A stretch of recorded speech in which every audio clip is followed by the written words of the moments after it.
Hello, so happy I got a hold of you. Well, today we are talking about Desert Bus Stranding, or Death Stranding. So this is a game that I had almost no interest in, even from the first E3 trailer, because it looks so weird. Okay, Norman Reedus, coming up, holding a baby, got a scar in your stomach. What the hell? Like, come on, Kojima. Like, I love Metal Gear. I love Metal Gear Solid, but my least favorite part of Metal Gear Solid is the story sometimes. I mean, I love the first one because it's basically Die Hard, but then there's this overarching story added onto it, and that's why as the series progressed, 2 I wasn't as big a fan of. 3 I liked a lot, but 3 was like it wasn't as much of this crazy Kojima BS because it was a prequel. And then 4, oh my god, I don't even know how I got through 4. Oh man, I haven't played 5 yet. But anyways, Death Stranding looked weird. And the more I heard about it, the less gameplay they showed, it just had me very concerned. The game came out and all the reviews were saying it was amazing, but the gameplay was terrible.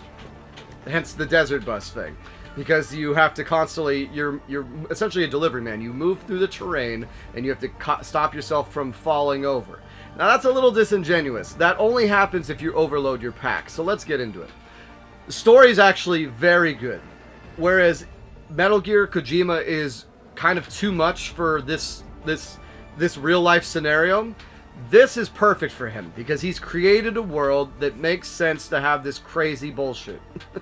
That's literally what it is. You know why he has a baby in his hands? He has a baby in his hands because in this world, for some reason, which they don't really get into, the worlds between the dead and the living suddenly can be intertwined. A new matter comes onto the world called chiral energy that allows the dead to come back and essentially attack the living and then eat the living. And if they eat the living, it causes a void out, which is an explosion of matter, almost like a nuclear bomb, and just wipes out shit. And that's what happened in this world. Is that started happening, and then humanity just got forced through these few enclaves called knots. And the knots are on something called the chiral network, or supposed to be on the chiral network, which is almost like high-speed internet, but it's even more so. It allows people unlocking the memories of the past, and it allows you to 3D print anything. Like almost anything. Not organic matter, but a lot of stuff. And it's your job as Norman Reedus to connect every one of these remaining knots on the chiral network as your mom, who's the president, is dying wish, and go rescue your sister, who's across the world, as the first person who was set up the chiral network, which I don't know why it didn't get set up. Something went wrong.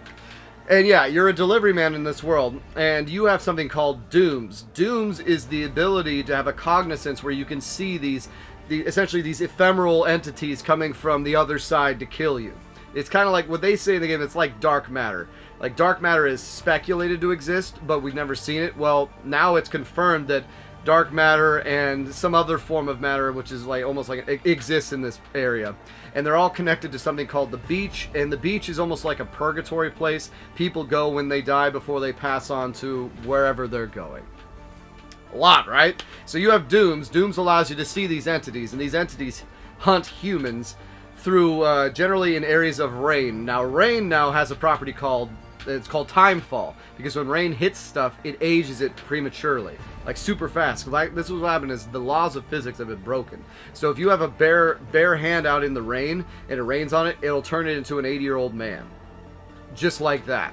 And so you have to deal with that as you're walking because you're completely suited up. You have your cargo equipment, but as it gets rained on, it will age and deteriorate. And that's kind of the gameplay loop. Now, is it a satisfying game to go from point A to point B? You have that giant mountain. It's kind of like imagine Breath of the Wild, but you have a giant freaking house on your back, and then you got to somehow get to the other side through all the perils, through everything. You have no way of really fighting enemies until later in the game, and even then, it's a surprise mechanic. Is it fun? Depends on your definition of fun. Now, it's satisfying. It is extremely satisfying to see. It's kind of like a goal-based system. Like, yeah, you know what? I'm going to go on the map. I'm going to plot a course. I'm going to hit that check mark, that check mark, that check mark. I got my ladders. I have my zip lines. I'm going to get there. And actually doing it is satisfying. Is it always fun? No. Is it frustrating? Most of the time. but you eventually get skeletons that you can put on your legs that make it so you can carry more loads. And it's a weird online system where you get likes from other people, and the more likes you get help you. And then once you connect things to the chiral network, if you're playing online, all the structures other players build show up in your play area.